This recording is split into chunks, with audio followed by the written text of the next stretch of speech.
I'm looking at him as probably being the guy. People are paying more attention to him now, but I don't think people give enough credit for what he could bring to the league. And I do think if I had to pick, I would probably take him at number 2, especially if I needed a point guard. Can you imagine Ja Morant added to the Knicks? Doesn't really fit well because you already have guards. But you always got to take the best player available, right, and then work your way down, right? Because you don't want to pass on a guy and he turns out to be a top 5 NBA player. You didn't take him because you already had 3 guards, right? You don't do that. You take the best player available. Once he shows that, once one of them they all get into camp and one of them takes the job, then you move the rest. But you don't let the best player on the board pass you. So if he's there, and Zion's gone and the Knicks are up, I think it's still an argument, though, whether it's between he and RJ Barrett, who's going to be the better player. If you went RJ Barrett, I wouldn't fault you. Right. I mean, I wouldn't like hang up the phone or nothing. Yeah, but still, it's the same argument. You don't want to be the person who you take RJ Barrett and then Ja Morant goes next, and then Ja Morant turns into a Hall of Famer, and you got to take the best player. You have to sit down, make a decision between the two, and take the best player. If you take the best player who you think is the best player, and it turns out that you're wrong, that guy came after that, so be it. But never say that this guy's the best player on the board, but RJ 6'7", so I'm going to take him instead. You can't do that. If he's the best player on the board when the Knicks are up, so Knicks, you got to take him regardless. Knicks at what pick? It's going to be hopefully number 1. The Lakers are going to get number 1. Lakers are going to get number 1. After they came out with the, it should be number 1. I mean, they're the worst team in the NBA, so. So you have a choice between RJ Barrett or Ja Morant. Who you taking? See, that's an interesting question. You think RJ fits better? I think. I'm really, really impressed with Ja Morant. Really, really impressed. And, I don't care about the dunks. I don't care about any of that. I'm talking about the skill level. Mm-hmm. Skill level plus athleticism is hard to pass on. It's one thing to be an athlete like that. It's a whole other thing to be passing the ball with your left hand, zip passes, 3/4 court with your, the vision, all those things. That's just high skill. You can't pass on that when there's athleticism to go with it. In the case of RJ Barrett, it's athleticism plus skill plus measurements. You know what I mean? And I think they both have the right mindset. RJ Barrett, that aggressive score mindset, and Ja Morant, that score when you give it to me mindset. So I think it's a tough call between the two of them. I think I would take Ja Morant. I mean, I'm just learning about this guy, truthfully. But he's averaging a double-double in college. He has 10 assists.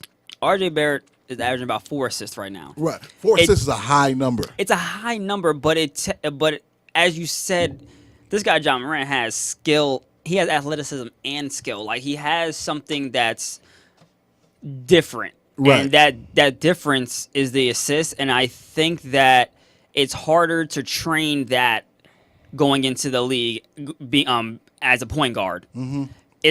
This guy already has that, so you don't have to necessarily train him to say, hey, this guy was open, or next time look at this play as it was formulating. You didn't see that. Ja Morant already has something in him that said, all right, well, I already know how this play is about to formulate. Let me just be patient. RJ Barrett, I think he's still the type of guard to shoot first, and since he has Zion on his team, he has to be.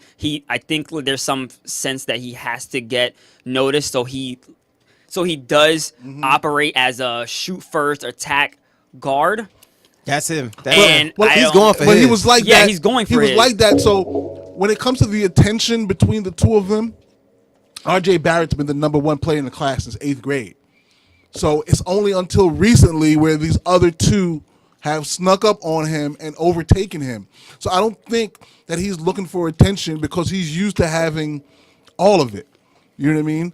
I think he is a much more savvy, much more intelligent player than we're giving him credit for. It's just that it is so easy for him to penetrate and to put up shots. That's what he does. Talking about Barrett? Yeah, that's what he does. If it's available to you, you do it. And with a skill set like his, it's always available. Now, I don't like his shooting percentage. Nah, it's not a pretty shot. That shot is not pretty. But what I'm saying that ugly. It's and I agree with you. Every time he drives to the rim, it seems like he can get a shot off. You know, it's like he's like Kyrie without the crossover. Right. Like, I think he's Kobe. He could get a shot, but I don't. He's got Kobe's mentality. But I don't know if he could do think that in the Kobe's league skill yet. set. I don't know if he could do that in the league yet. You got to prove that first. Yeah, and what I'm saying is that Ja Morant, he could go in and he so doesn't always have to look for the shot. He could pass it. He looks for options. So Yeah. whether you give this credence or not, I do, and that is I've seen RJ Barrett on the national team, the men's senior national team for Canada, playing against NBA and other professional men, where and I'm talking about Canada's team is full of other NBA players, and he was their number one guy last summer. So this is his summer after high school. Most kids his age are playing on the under 18 team, maybe the under 19 team. He already elevated to the men's national team, the senior team, and was their number one player in big games. That's NBA level, or that's almost NBA level, better than college, for sure. For sure. The thing is, though, when Zion went down, he didn't show me that he can carry a squad. He didn't show, and they have some wins. RJ? Yeah, but I don't. He had a game. They're he had a few games over 25, didn't he? Yeah, but I'm talking about like in the last 4 or 5 games. If we look at the numbers, I don't think they've lost a couple games. Did they end up losing to Wake? Their last game was Wake Forest on the season, or before. But last time I looked, like they were, lost a couple, won a couple. Like he wasn't carrying them. When Zion went down, you could see a big difference in his ability to get his game off. Yeah. I don't think he's garbage at all. I mean, like I said, you take him at number 2, I'm like, whatever. And somebody takes Ja Morant at 3, and they both ball out. I mean, who knows? That's like Luka Doncic gets traded for Trae Young, right? And they're both playing very well. Right. So it just turns out it's a better fit for your franchise. Luka doesn't fit Atlanta. Right. I mean, you're getting me close to sold on Ja Morant. Yeah. But I would still go. And the thing that's scary about him is he could end up being a high field goal percentage player because he does such a good job taking good shots compared to RJ Barrett, who every time he touches the ball, he's open. Now, I'll tell you this. They say the one thing that Ja Morant does, he turns the ball over a lot. And I think that's because he has an attacker's mentality, and he's trying to make it happen. I don't buy it. Do you have the numbers on his turnovers? He has 5 a game. 5 a game? 5 a game. Did you say 5 a game? 5. 5 as in 1 more than 4, 1 less than 6. Yes. 5 a game? 5 a game. That's scary. Yeah. That's that Jeremy Lin right there. But think about how much he's controlling the ball. He's trying. No. I was going to give him credit for that. And his team is not the best. As a point guard, we're going to give you, especially if you get 9 assists, we're going to give you 3 turnovers. Yeah. He's trying to make it happen. Right. If you're passing the ball that much, you're going to turn the ball over 3 times. But 5 is astronomical. That actually hurts your point, Joe. What? With the 5 turnovers? Yeah, that he's better than, because that's just scary. You also can look at the number of shots that RJ puts up, too. RJ puts up a lot of shots. Yeah, that's scary, and they don't too. all be going down. He's unconscious. That's scary, There's too. like 2 different scary things. So it's like, Yeah. what's going to keep you up longer at night? Yeah. And then you have to go with whatever makes you comfortable. So it's the higher turnovers or the lower field goal percentage. You don't know what you're going to get yourself into. Both of them are turnovers. Even though I feel like his Bad game shots are equates turnovers. to Now you the gotta go with the lower field rules. goal. The rules, the NBA rules right now, where you can't touch somebody or But grab somebody. that's why RJ. Think about RJ Barrett is a 6'7" 2 guard. He's not a 3 coming down to 2. He's growing to the other end. He's pushing towards a 3, but he's a real 2 guard at 6'7". Everybody is going to have. Everybody is a mismatch for him. Mm-hmm. You know what I mean? You got to put a legit long 3-man on him to slow him down, and when you do that, he has the skills to still beat that guy. So I don't know, man. That 6-7 goes a long way. Now, here are the numbers. So, like, they lost to Duke lost to North Carolina on the 20th. So they took that blowout. Then they beat Syracuse by 10. Yep. Then they lose to Virginia Tech by 5.